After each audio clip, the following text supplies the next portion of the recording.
La guerra, en vivo en todos los canales. Sin embargo, estas imágenes son propaganda, hechos o ficción.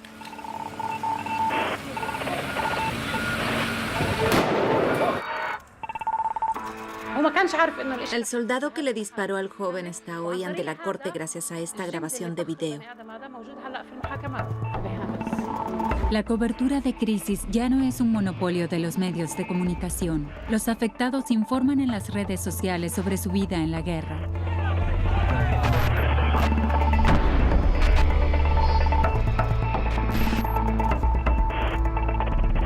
Nadie puede controlar la avalancha de imágenes.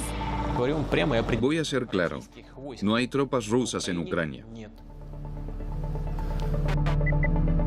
Según la OTAN, estas imágenes de satélite muestran tanques rusos en suelo ucraniano. En Internet, entre videos amateurs y noticias falsas, se encuentran pruebas cruciales de fuentes confiables. Combinadas adecuadamente, pueden demostrar violaciones de derechos humanos y crímenes de guerra en todo el mundo.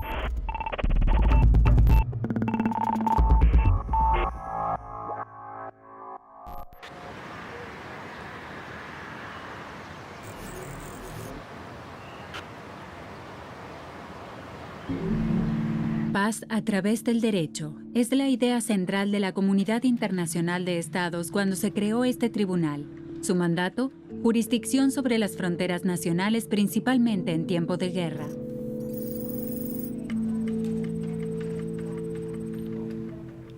Los crímenes que investigamos y llevamos a juicio son crímenes que sacuden a la humanidad.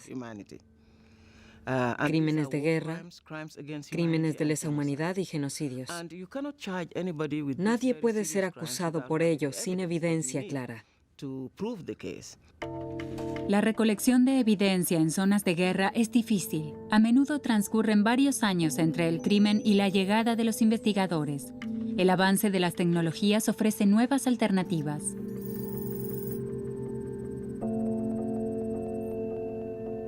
La justicia siempre ha usado las nuevas tecnologías.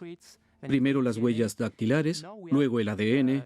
Hoy en día son las imágenes satelitales, redes sociales o YouTube.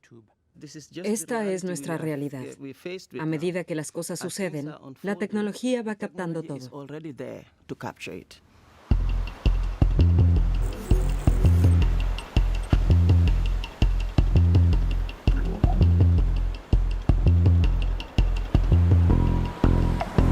El conflicto en Ucrania, desde la revolución hasta la guerra, está documentado casi por completo en las redes sociales.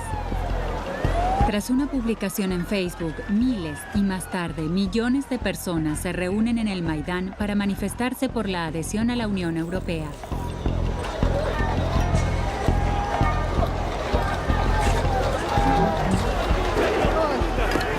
A medida que aumenta la violencia, la organización Euromaidán SOS brinda ayuda en línea a los afectados.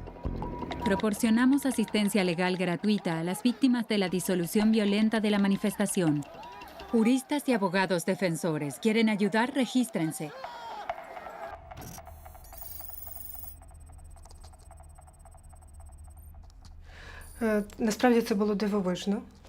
Fue increíble. Creamos la página, publicamos 2 mensajes y obtuvimos cientos de respuestas de inmediato.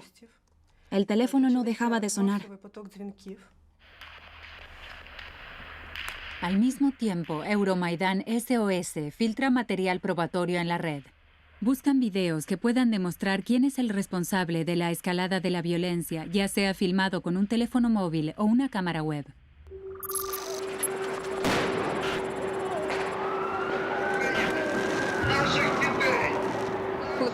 Cuando quisieron reprimir las protestas en el Maidán, muchos lo vieron en vivo en Internet y vinieron aquí de inmediato.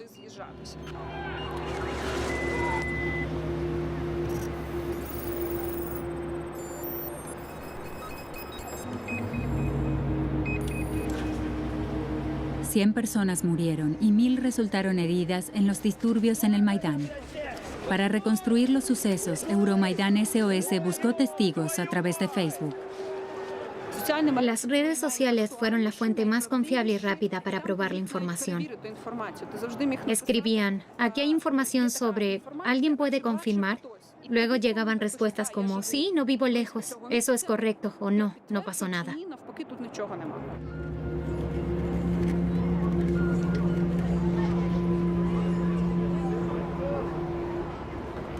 Con la adhesión de la península de Crimea a Rusia y los movimientos separatistas en Donetsk y Lugansk, el conflicto se desplazó hacia el este del país.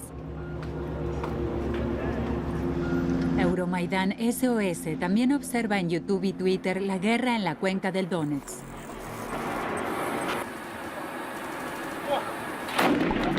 Los tanques invaden Sloviansk.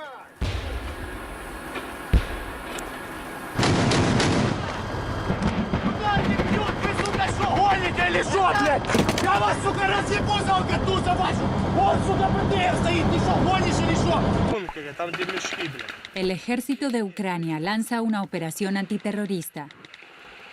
Violentos combates en Sloviansk. Hospital infantil alcanzado por granadas.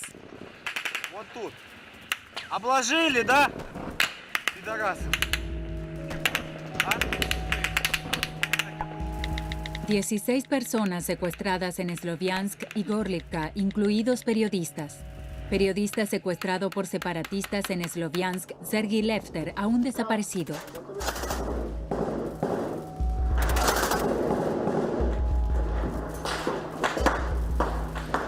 La propaganda de guerra en Internet produce toneladas de datos. Debido a esta masa de información, Euromaidan SOS recluta voluntarios. Navegan por la red buscando información relevante, tweets y publicaciones.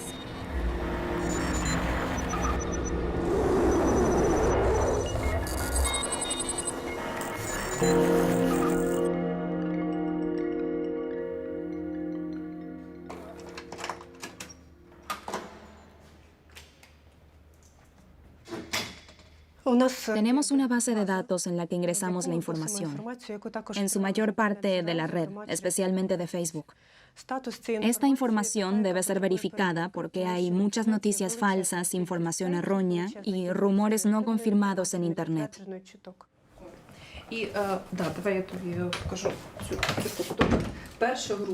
El primer grupo llega a Sloviansk el día 30. La mañana siguiente nos dirigimos a Semeniovka. Por la tarde trabajamos en un hospital infantil que fue bombardeado. Entrevistamos al director médico. Yo ya hablé con él por teléfono.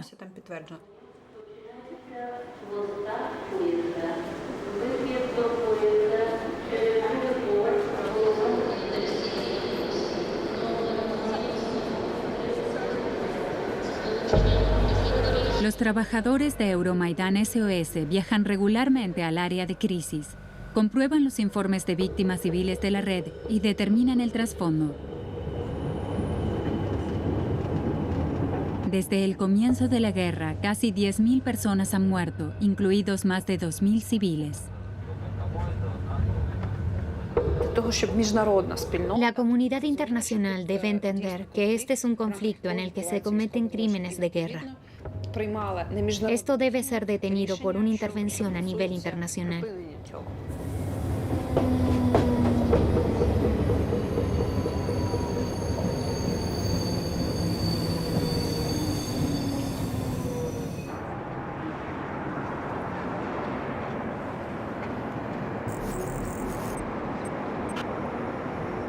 Durante 3 meses, la ciudad de Sloviansk fue ocupada por separatistas prorrusos, hasta que el ejército ucraniano recuperó el territorio después de 2 meses de enfrentamientos. Ahora, la lucha tiene lugar a 50 kilómetros de distancia. Esperamos que la información y los hechos que recopilamos y publicamos provoquen reacciones.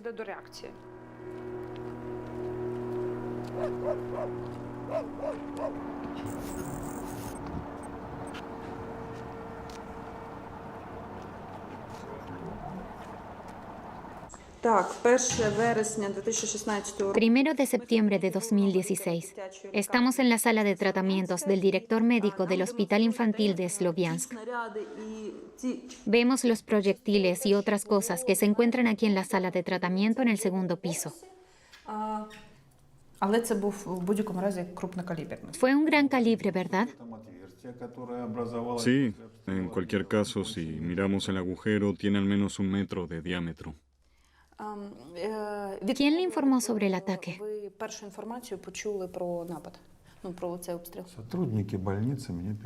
El personal del hospital me llamó.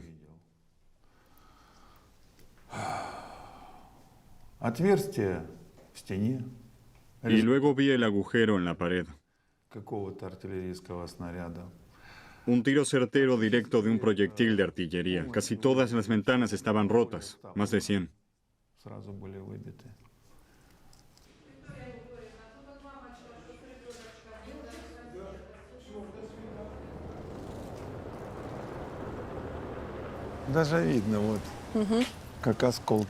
Desde allí.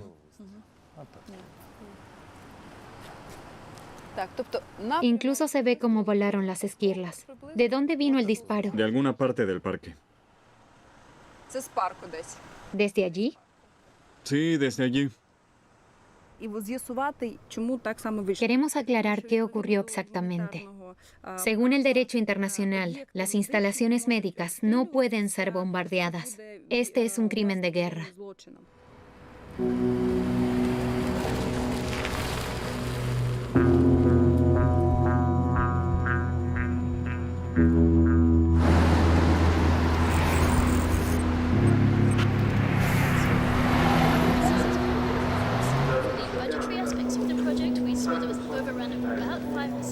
Una vez al año, todos los miembros de la Corte Penal Internacional se reúnen para debatir los desafíos actuales. Euromaidan SOS está invitado para informar sobre la situación de los derechos humanos en las zonas de conflicto ucranianas. Desde hace 3 años hemos estado documentando crímenes de guerra durante el conflicto armado. Traigo historias de cientos de víctimas. Eso me abruma. Esperamos convencer a la Corte Penal Internacional para abrir un proceso. También para darle a la gente la esperanza de que los responsables vayan a juicio.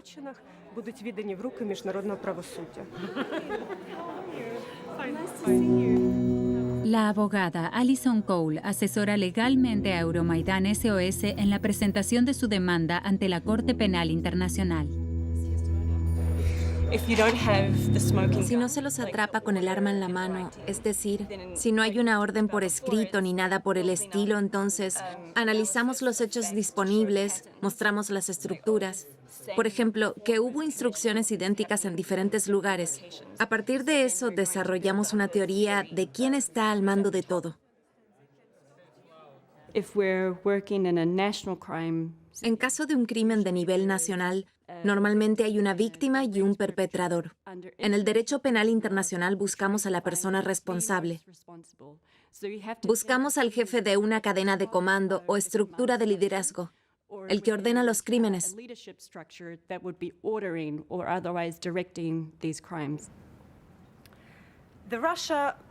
Rusia continúa negando su participación en el conflicto armado en Donbass y habla de guerra civil.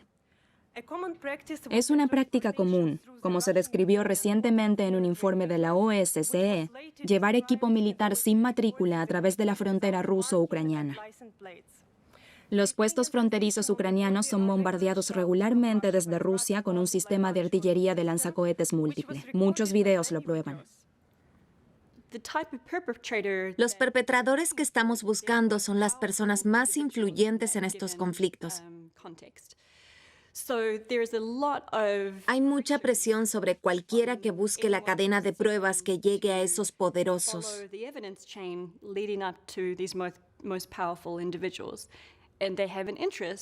Porque están muy interesados en que no tengamos éxito.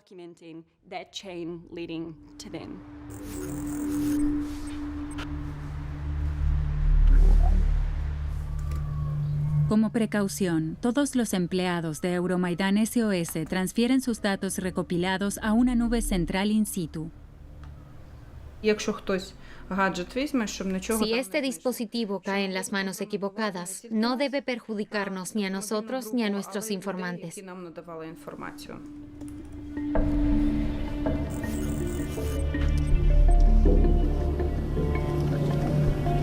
Durante la ocupación, los separatistas prorrusos secuestraron a numerosos activistas y periodistas. Durante semanas los mantuvieron ilegalmente como rehenes. Así quieren evitar los informes independientes.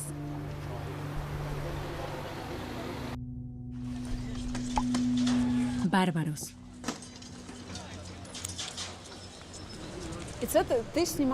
¿Grabaste desde aquí? ¿Había otros periodistas además de ti? Sí, aquí. Sergei Lefter filmó cómo los separatistas ocupaban el ayuntamiento. Publicó la grabación en YouTube, por lo cual fue arrestado. Tan solo unos días después de la retirada de los separatistas, Euromaidan SOS investigó el caso en el lugar. Luego me puso las manos detrás de la espalda. Así.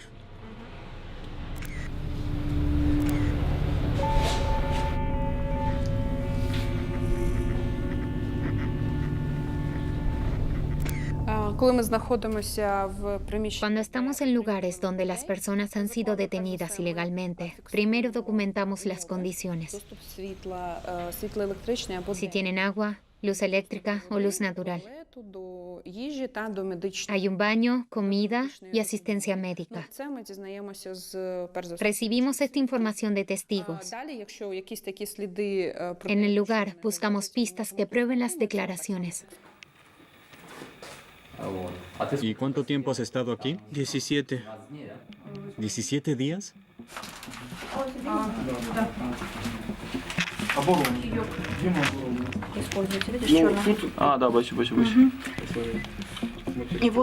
¿Emplearon la goma para estrangular?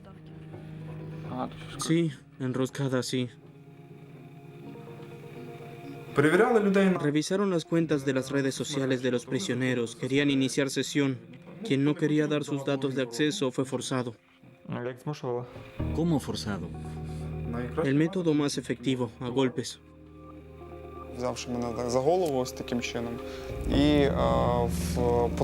Me tomaron y me golpearon la cabeza contra la pared.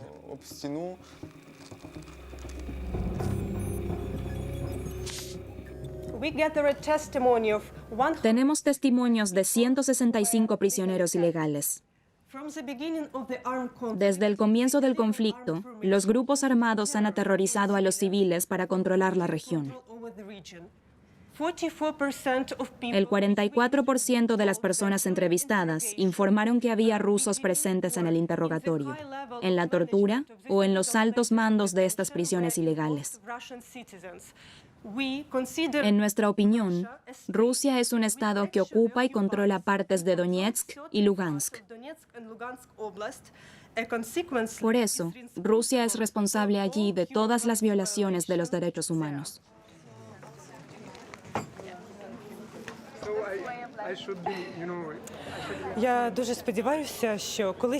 Sinceramente, espero algún día regresar aquí cuando los responsables de esta guerra en Donbass estén en la corte.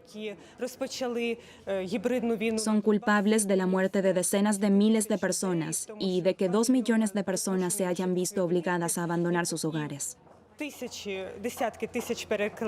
Estos son Putin, Shoigu y sus confidentes. Realmente espero que suceda.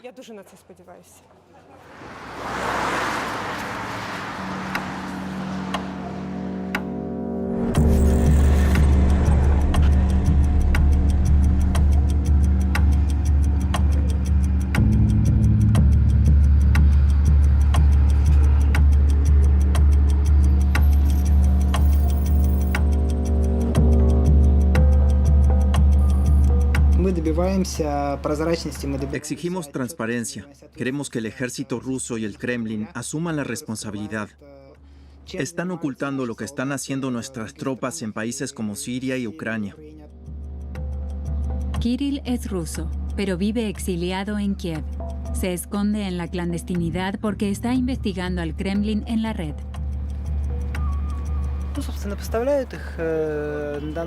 Ya en julio de 2014 fueron avistadas filas de tanques rusos en Donbass.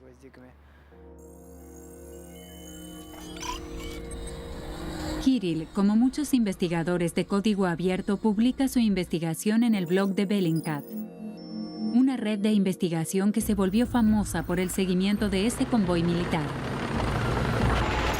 Bellingcat pudo demostrar que unos días antes del derribo del avión de pasajeros malasio MH17, estos vehículos militares se dirigían hacia el sitio de lanzamiento, equipado con el sistema de misiles antiaéreos rusos Buk 332.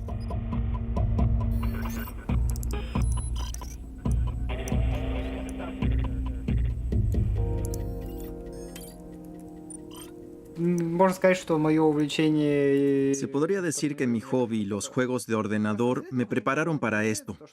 Estas investigaciones son muy similares. Es como un rompecabezas de muchas piezas. Todos los detalles se combinan para formar un todo, una imagen, y con esa imagen puedes trabajar.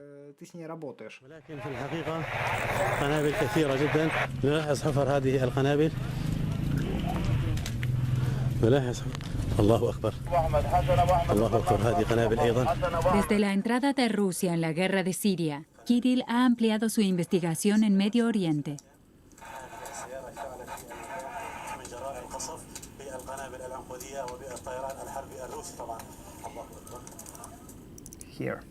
Aquí está. Las bombas de racimo liberan muchas submuniciones después de ser lanzadas. Su radio de impacto es grande. Según la Convención de Derecho Internacional, están prohibidas. Para ataques dirigidos, por ejemplo, para alcanzar una casa con terroristas en una ciudad, se elige un misil de crucero. Una bomba de racimo destruirá de inmediato todo un vecindario. Se sospecha que Rusia usa estas bombas de racimo. Kirill busca indicios en videos de YouTube de la televisión estatal rusa. Seguramente no han filmado intencionalmente las bombas de racimo. No quieren mostrar lo que Rusia está haciendo allí. Simplemente no saben lo que están filmando. Kirill investiga con qué tipo de bomba de racimo están equipados los aviones de combate rusos mediante la búsqueda de imágenes de Google.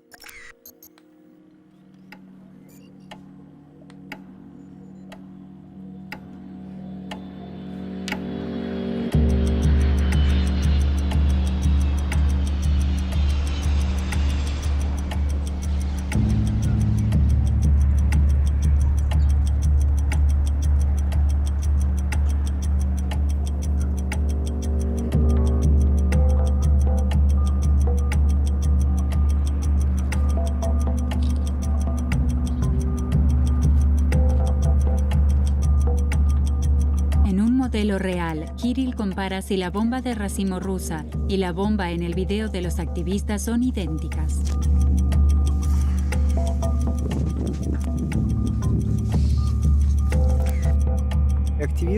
Los activistas nos han enviado las medidas de las bombas ya caídas en Siria.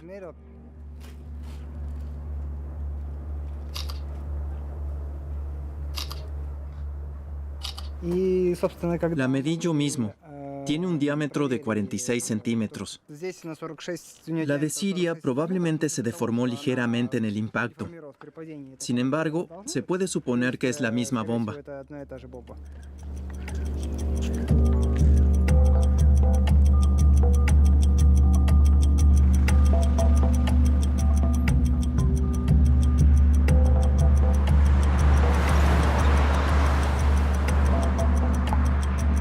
Últimas noticias. Se encontraron más pruebas de bombas de racimo en la base de la Fuerza Aérea Rusa en Siria.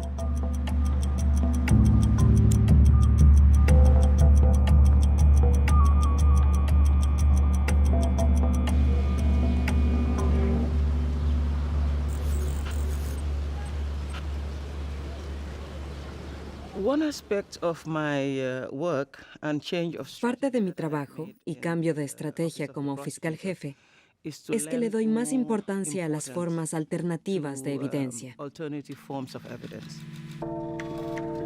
En agosto de 2016, Fatou Bensouda acusa al líder islámico al-Mahdi de crímenes de guerra en Mali. Los cargos que presentamos contra Ahmad al-Faqi al-Mahdi implican los crímenes más graves: la destrucción de los monumentos históricos irreemplazables. Es un ataque despiadado contra la dignidad y la identidad de toda una sociedad, su religión y sus raíces históricas.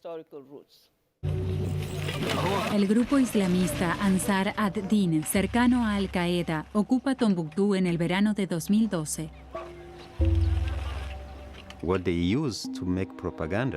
Lo que pensó como propaganda es evidencia. Cada foto, cada video es un testimonio de lo que sucedió. Los islamistas destruyen varios mausoleos medievales, algunos declarados Patrimonio de la Humanidad por la UNESCO. Especialmente los videos que hemos encontrado en la red muestran a los perpetradores mientras cometen sus crímenes.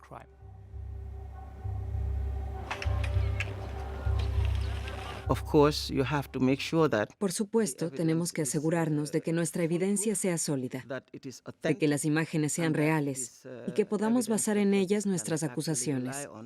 Por supuesto, ese es un gran desafío.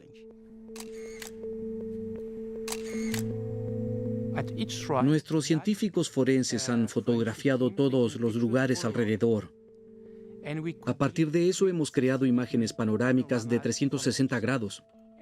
Al final pudimos comprobar que el video fue tomado en esa ubicación. Especialmente desarrollado para este caso, una herramienta de visualización interactiva. Para identificar las escenas del crimen se combinan varias piezas de evidencia. En este video vemos la misma valla en el fondo que en esta imagen. También vemos dos árboles.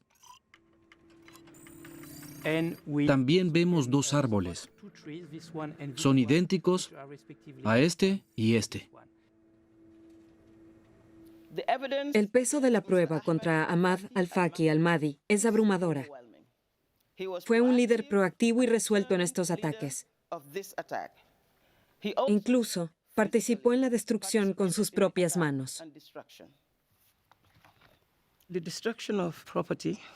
La destrucción de la propiedad religiosa, cultural o histórica se define claramente como un crimen de guerra. De esa manera, se matan las creencias de las personas, se mata su identidad, su pasado y su historia. Esto no se puede considerar por separado a un ataque a personas, porque es por lo que vive la gente. Es importante dejar el mensaje de que estos crímenes no queden impunes.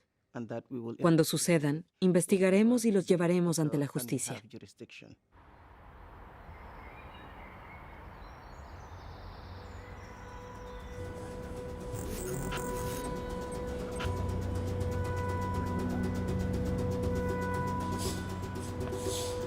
Es poner fin efectivo a la violencia, lo que implica que se acaban todos los ataques y todas las amenazas a la población.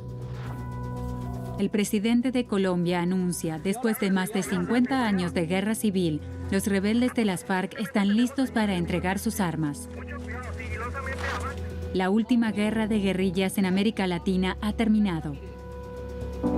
El presidente Juan Manuel Santos y el líder guerrillero Rodrigo Londoño firman un controvertido acuerdo de paz.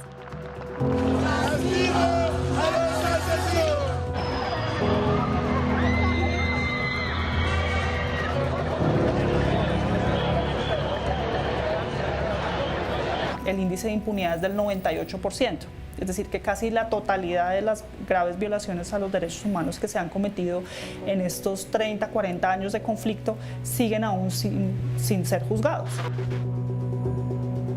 Casi 250.000 de personas fueron asesinadas. Decenas de miles siguen desaparecidas. Por nuestros desaparecidos, ni un minuto de silencio.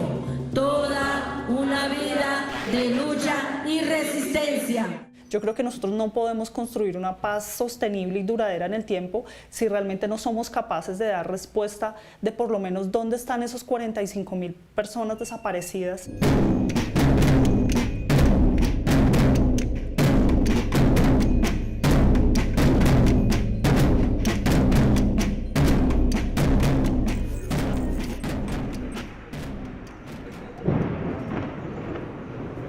En 2002, los paramilitares invadieron el área alrededor de Chamesa. En 2 años, hicieron que desaparecieran 150 aldeanos. Hasta ahora, solo se han identificado los restos de apenas 20 personas. Tenemos que pasar por ahí, mejor dicho. Claro, porque el sitio de la Verde es acá. De aquí fue donde sacaron. La organización Equitas busca a más personas desaparecidas. La línea amarilla es la división de las veredas. Con un equipo de investigación interdisciplinario, indagan las informaciones de la población. Todo eso eran campamentos. Ya. En la escuela sí es.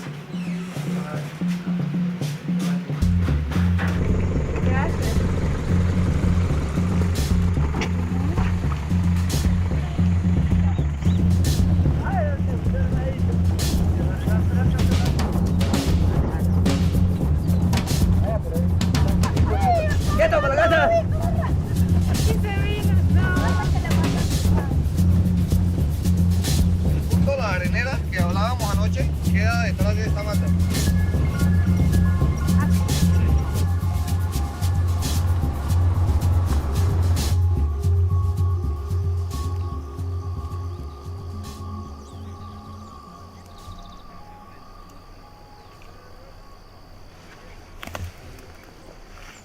¿No pasa un vacío? Ahí hay una piedra. Hay una piedra. Echemos otra carrerita aquí de ese palo para arriba. Sabemos, por ejemplo, que las fosas tenían más o menos 80 centímetros de profundidad. Si este entra apenas 20 centímetros, seguramente no va a ser un lugar de una fosa.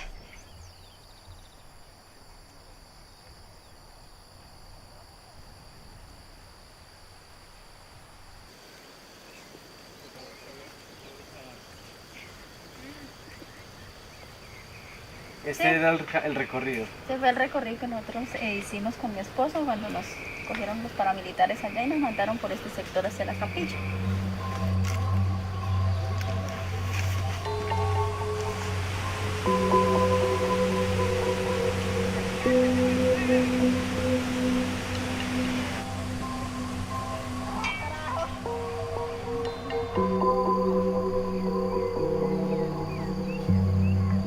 Los paramilitares acusaron a los lugareños de cooperar con la guerrilla. Bajo este pretexto, llevaron a las víctimas a sus campamentos.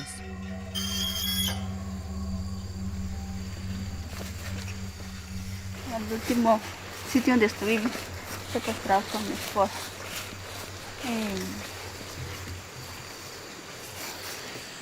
Nos tenían amarrados, vendados, tal vez que no viéramos tampoco a nadie de los que tenían ahí. ¿Los manes? Ya cuando ya nos sacaron todo, empezamos sacando a la gente, ya no quedamos sino los dos. Y ya me sacaron a mí y él quedó ahí. Ya no supe más nada que hicieron con él.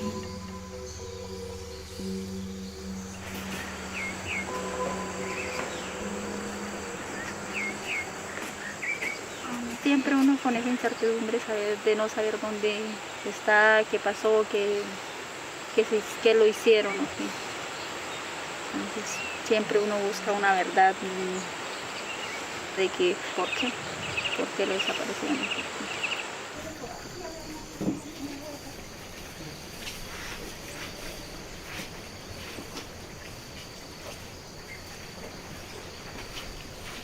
La ONU define la desaparición forzada como tortura psicológica para las familias de las víctimas.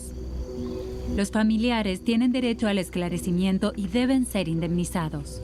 Sin embargo, sin la identificación de restos humanos, en Colombia ni siquiera se tiene derecho a una pensión por viudez.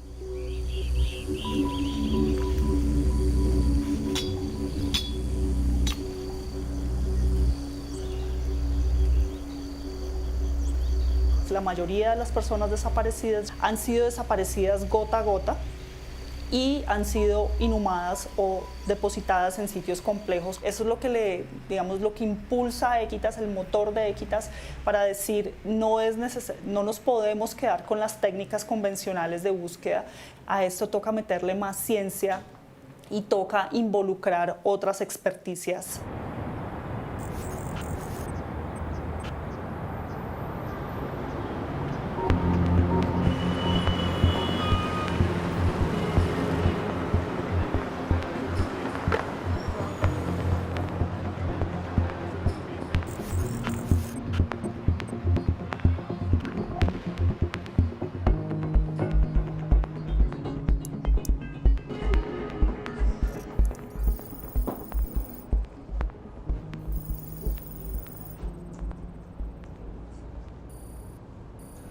Estábamos desarrollando un trabajo sobre modelación de distribución potencial para unas arañas en Colombia, con proyección a evaluación de cambio climático. Entonces ahí fue donde logramos como empalmar que el fundamento de buscar la distribución potencial de una especie biológica podría eventualmente servir para encontrar el patrón de ubicación de fosas de enterramientos clandestinos. Las coordenadas de las fosas ya encontradas son la base del modelo de predicción matemática. En base a estos datos, un algoritmo calcula posibles posiciones de otras sepulturas. El algoritmo lo que hace es comparar las condiciones en donde se encuentran los puntos, que en este caso son los enterramientos, los compara, genera un patrón estadístico y determina cuáles áreas dentro de esa zona de trabajo se parecen más al punto en donde se encontró en este caso el enterramiento y cuáles no.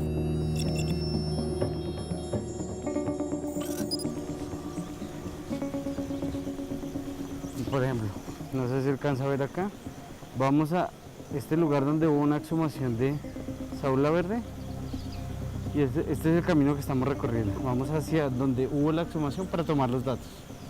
Entonces,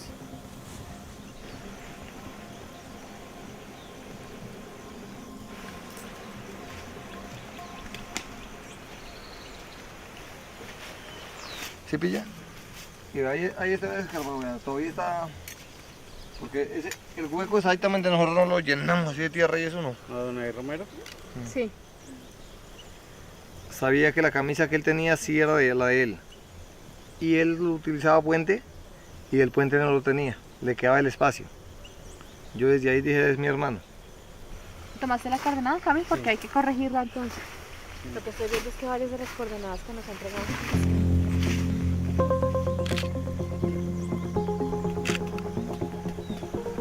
Hasta ahora han sido descubiertas más de una decena de tumbas.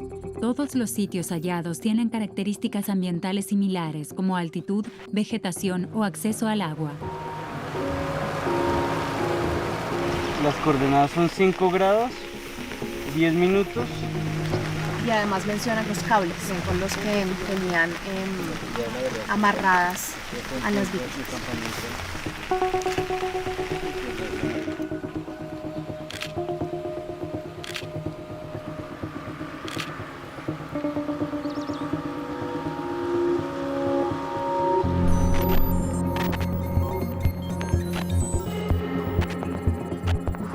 Con los datos ambientales recopilados, los científicos completan su modelo de predicción. Esperan que así se precisen los cálculos del algoritmo.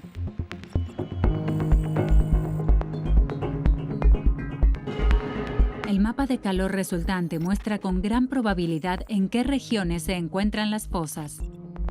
Toda esta información empezó a tener unos patrones, empezó a tener una lógica, es decir, que los grupos armados no se mueven en las regiones al azar, sino que tienen unos patrones de comportamiento y que eso también permitiría establecer unos patrones frente a donde podrían estar incluso las víctimas. A 90 metros. 90 metros. ¿De aquí a allá? 90 metros de aquí a la escuela. Al ser amarilla, sí, es tierra removida. Porque la forma sí podría ser.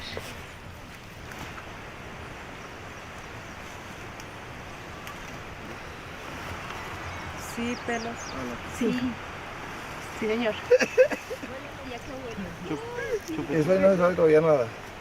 Sí, claro, ese fue el olor Ahí que está. llegó ahorita. Ahí está.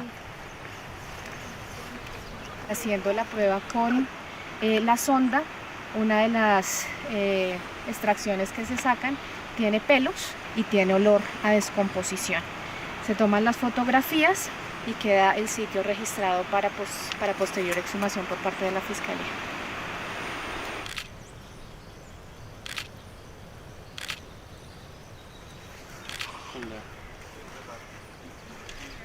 Los paramilitares entraron, despojaron a las comunidades y se adueñaron de las construcciones. Entonces, generalmente alrededor de las escuelas hay fosas.